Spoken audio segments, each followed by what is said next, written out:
हा 8 महिन्याचा जो पिरियड होता, हा तुमच्यासाठी इमोशनल लेवलला कसा होता? पहिला प्रश्न. आणि दुसरा प्रश्न, फॅमिलीनी या सगळ्यावरती कसं रिॲक्ट केलं? ऍक्च्युली माझ्यासाठी खूप मोठा धक्काच होता. कारण कॅन्सर म्हणलं की एक कसं असतं की आपलं आयुष्य कॅन्सल झालं आणि कॅन्सर झालं की आपण विचार काय करतो, आपण हा माणूस मरणारच आहे. बरोबर आहे. तर मी खूप फिट लाईफ जगली आतापर्यंत. कंटिन्यू जिम आहे, माझ्या खाण्यापिण्याच्या सवयी आहेत. मला कसा कॅन्सर होऊ शकतो? काही दिवस मी हादरले, पण नंतर आहे ना मी ते एक्सेप्ट केलं. कारण एक्सेप्टन्स आहे ना हा इतका महत्वाचा पॉइंट आहे. म्हणजे ट्रीटमेंट पेक्षा सुद्धा मी म्हणेल की सगळ्यात मोठं एक्सेप्टन्स पाहिजे तुम्हाला. की एखादी गोष्ट जर तुमच्या आयुष्यात होतीये ते एक्सेप्ट करा. तुम्ही जेव्हा एक्सेप्ट करता तेव्हा तुम्ही 80% त्याचा सक्सेस तुम्हाला मिळालेला असतो.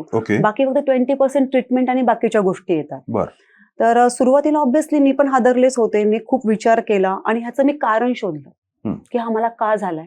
आणि जेव्हा मला ह्याचं कारण कळालं तर त्याच्यावर मी वर्कआउट सुरू केलं.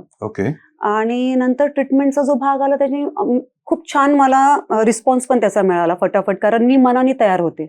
परफेक्ट. आणि त्याच्यामुळे मी खूप इझिली ह्या पूर्ण प्रोसेसमधून बाहेर पडले. मी मेंटली ठरवलं होतं की मला काहीच झालेलं नाहीये आणि मी एकदाही विचार केला नाही की मी मरणार. ऍक्च्युली माझा जो कॅन्सर होता तो 3rd स्टेजचा कॅन्सर होता. त्याच्यानंतर मी 1 महिना घेतला ट्रीटमेंटसाठी.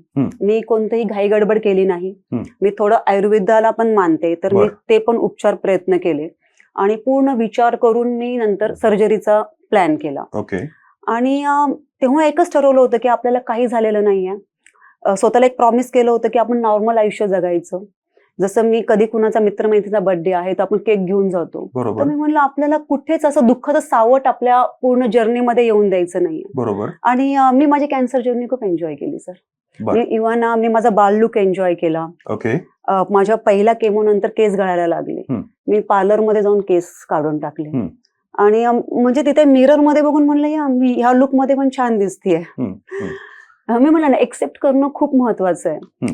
म्हणजे अक्षरशः नऊवारी साडी, दिवाळीमध्ये वेगवेगळे फेस्टिवल मी सगळे एन्जॉय केले. मी त्याचा इम्पॅक्ट माझ्यावर कधीच येऊन दिला नाही. आणि आपल्या ना सौंदर्याच्या परिभाषा आहेत ना सर, केस झाले, तुमचं लुक झालं ह्याच्यावर नसतो, तो तुमच्या कॉन्फिडन्सवर असतो, तुमच्या स्माइलवर असतो.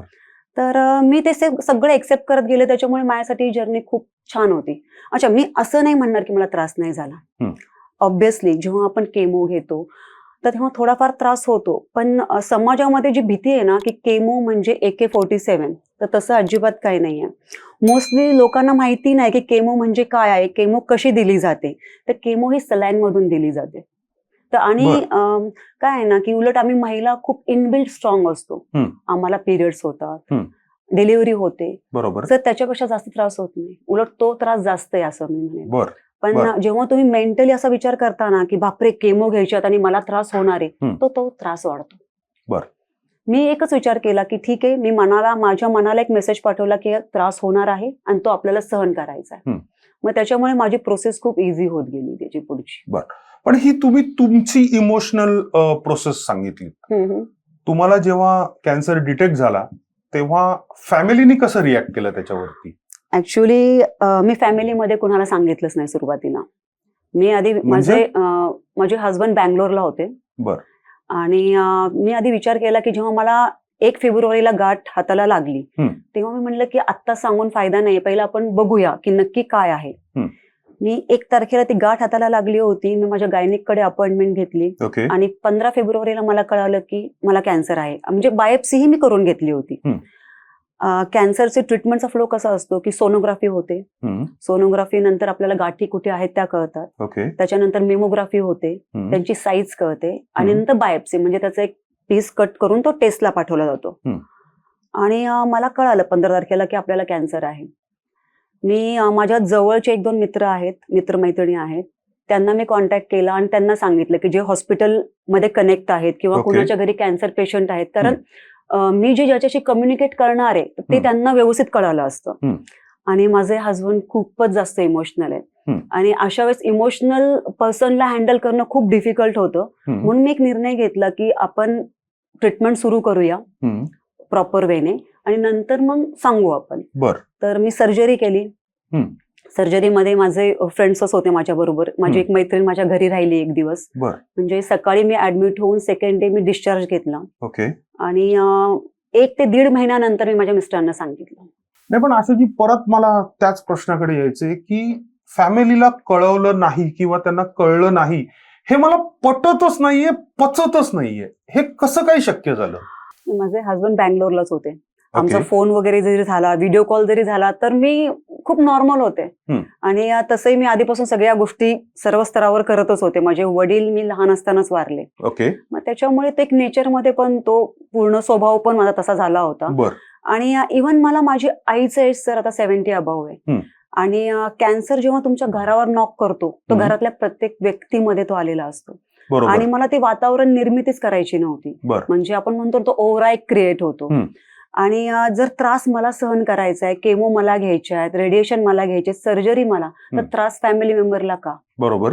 म्हणून मी माझ्या आईला त्या एजमुळे तरी त्रास देणं मला खूप चुकीचं वाटलं. ओके. मी म्हणून माझ्या आईला सांगितलंच नाही. आईशी मी कम्युनिकेट नेहमीच करत होते फोनवर वगैरे. आणि हजबंडचं असं आहे की सर ते खूप इमोशनल आहेत. आणि मला असं वाटतं की जेव्हा आपण डॉक्टरकडे जातो ना, तिथे इमोशनल पर्सन नकोय, तिथे आपण थोडे प्रॅक्टिकल वागलं पाहिजे.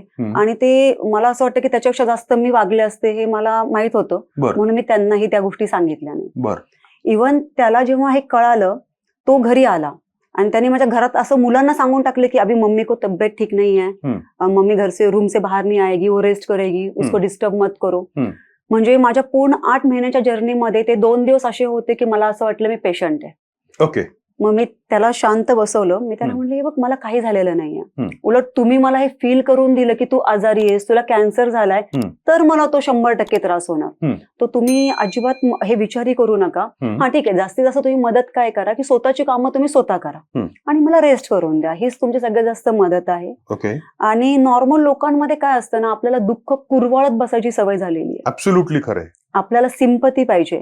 आणि सर माझ्यासारख्या इंडिपेंडेंट पर्सनला तर ते खूप पेनफुल आहे की मला कोणीतरी विचारायला, अरे बाप्पे तुला काय झालं, तुला कॅन्सर झाला. कारण मी मनानच ठरवलं होतं की मला काहीच झालेलं नाहीये, मी नॉर्मल आहे. आणि त्याच्यामुळे ही जर्नी माझ्यासाठी खूप इझी होती. पण ऑफ स्क्रीन बोलता बोलता मला असं कळलं की तुम्हाला 2 लहान मुली पण आहेत. जी सर. माझ्या मते एक 10वीत आहे, एक 3री 4थीत आहे. हा जी.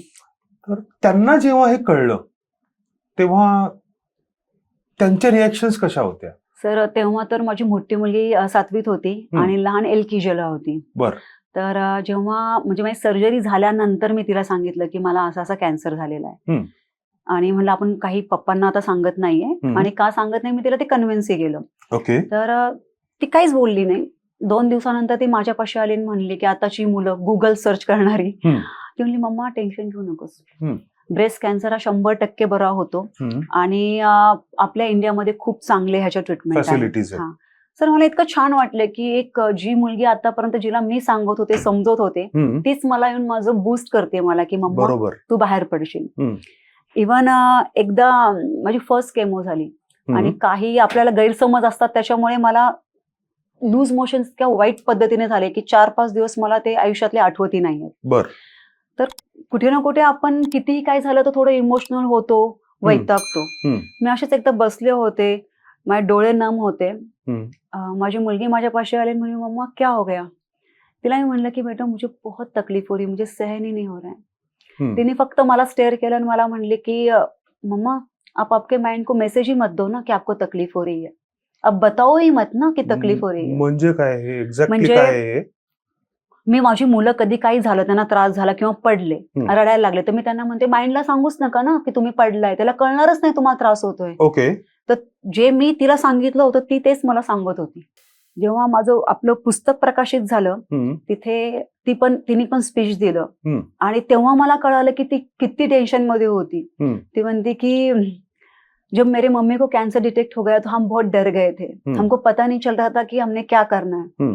आणि तिने कधीच ती गोष्ट मला दाखवली नाही सर. म्हणजे तिचं एक 5 मिनिटाचं स्पीच मध्ये ती कंटिन्यू रडत होती. पण म्हणते की मेरे मम्मी ने मुझे हमेशा हौसला दिया कि हम इससे बाहर आ सकते हैं. और ताकत क्या होती है मेरे मम्मी को देख के मुझे पता चली कि इंसान कितना खुद के लिए स्ट्रॉन्ग हो सकता है. मी म्हणलं ना, आपल्याला आपले आजार किंवा अडचणी कधी रडवत नाही, आपल्याला इमोशन्स रडवतात सर, प्रेम रडवतो. माझ्या हाताचे जेव्हा मुवमेंट नव्हते तेव्हा माझी छोटी मी ऑफिसला चालले होते, माझी छोटी मुलगी पळत आली माझ्यापाशी आणि स्माइलीचा एक बॉल दिला जो डॉक्टरने मला दिला होता, तो येलो कलरचा येलो असतो कलरचा. तो. येस. ती म्हणती मम्मा ये लेके जाओ. म्हणती कम से कम कोशिश तो करो प्रेस करने की, नहीं होगा तो हम तो है आपको हेल्प करने की. काय आहे ना, एखादं मोटिवेशनल स्पीकरचं ऐकण्यापेक्षा मोटिवेशन आपल्याला जेव्हा घरातून मिळतं ना आणि एक लहान मुलांकडून, तर सर खूप सोपी जर्नी होते आपली.